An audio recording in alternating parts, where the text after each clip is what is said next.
بسم اللہ الرحمن الرحیم الحمدللہ رب العالمین والصلاة والسلام علی سیدنا مولانا محمد وعلی آلہ واصحابہ اجمعین اما بعد فاعوذ باللہ من الشیطان الرجیم بسم اللہ الرحمن الرحیم قل ان صلاتی و نسکی و محیای و مماتی للہ رب العالمین صدق اللہ العظیم وصدق رسولہ النبی الکریم الامین ونحن علی ذلک من الشاہدین والحمد للہ رب العالمین۔ محترم حاضرین و سامعین، اولاً تو میرے لیے یہ بڑی اعزاز کی بات ہے کہ آپ جیسے علمی اور دانشور احباب کے سامنے گفتگو کرنے کا موقع ملا ہے۔ آج کی اس نشست کا عنوان یہ ہے کہ تصوف کے متعلق جو مستشرقین ہیں ان کی تحقیقات کیا ہے اور ان کی تحقیقات کے حوالے سے جو بر صغیر پر اثرات پھیلے ہیں، تو ان کا ایک مختصر جائزہ اس مختصر نشست میں پیش کرنے کی کوشش کروں گا۔ یوں تو یہ موضوع بڑی تفصیل کا طالب ہے اور اس کی بہت ساری جہات ہیں جن پر تقریباً بڑی تفصیل سے گفتگو ہو سکتی ہے، لیکن میں بڑے ہی اختصار کے ساتھ یہاں چند ابحاث آپ کے سامنے جو ہے وہ پیش کروں گا۔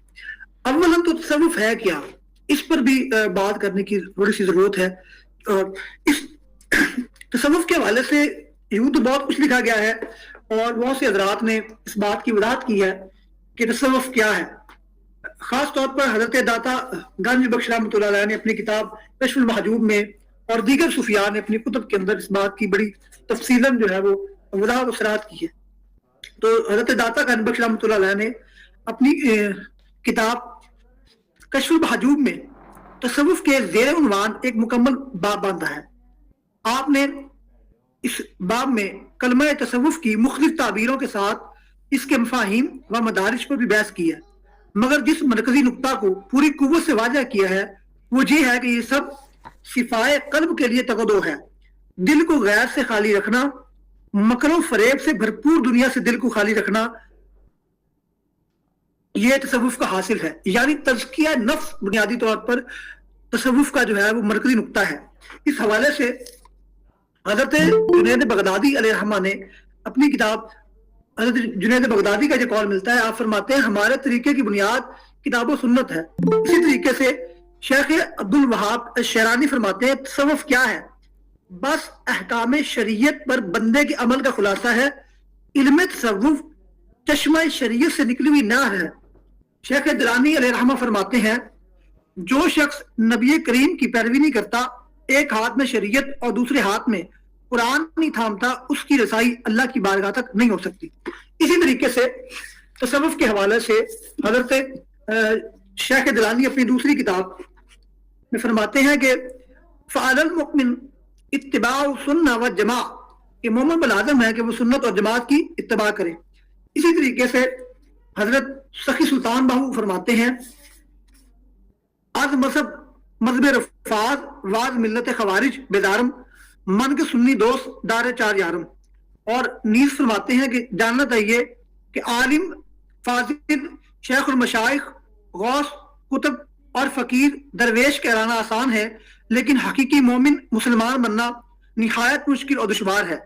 قادری مومن مسلمان وہ ہے جو اہل سنت و جماعت ہو، مذہب حنفیہ پر ہو، چار یار کا دوست ہو، باطن میں مست ہو اور شریعت میں ہوشیار ہو۔ ان تمام عبارات کا حاصل یہ ہے کہ تصوف تزکیہ نفس کا نام ہے اور اس کی بنیاد کتاب و سنت میں مشتمل ہے۔ اب بنیادی طور پر اس اشراق اور مستشرقین کیا ہے اور اس کی تھوڑی سی وضاحت بھی کرنی ضروری ہے۔ اس سلسلہ میں بہت ساری کتب لکھی گئی ہیں اور اس ناچیز نے بھی مجلہ احیاء حدیث میں حدیث نبوی اور مستشرقین کے عنوان سے ایک مکمل مقالہ لکھا ہے، اور اس میں اس ناچیز نے اس بات کی وضاحت کی ہے کہ اس اشراق سے کیا مراد ہے۔ تو خلاصتاً عرض ہے کہ لفظ استشراق عربی زبان کے لفظ شرق سے ماخوذ ہے اور باب استفعال سے مصدر ہے۔ اس کا لغوی معنی مشرق کی طلب یا مشرقی بننا ہے۔ جہاں تک اس کی اصطلاحی تعریف تو لفظ مستشرق و استشراق کی کوئی جامع معنی تعریف تو موجود نہیں، اور مختلف حضرات نے اس کی مختلف تعبیرات پیش فرمائی ہیں، لیکن ان تمامی حضرات میں سے جسٹس پیر محمد کرم شاہ صاحب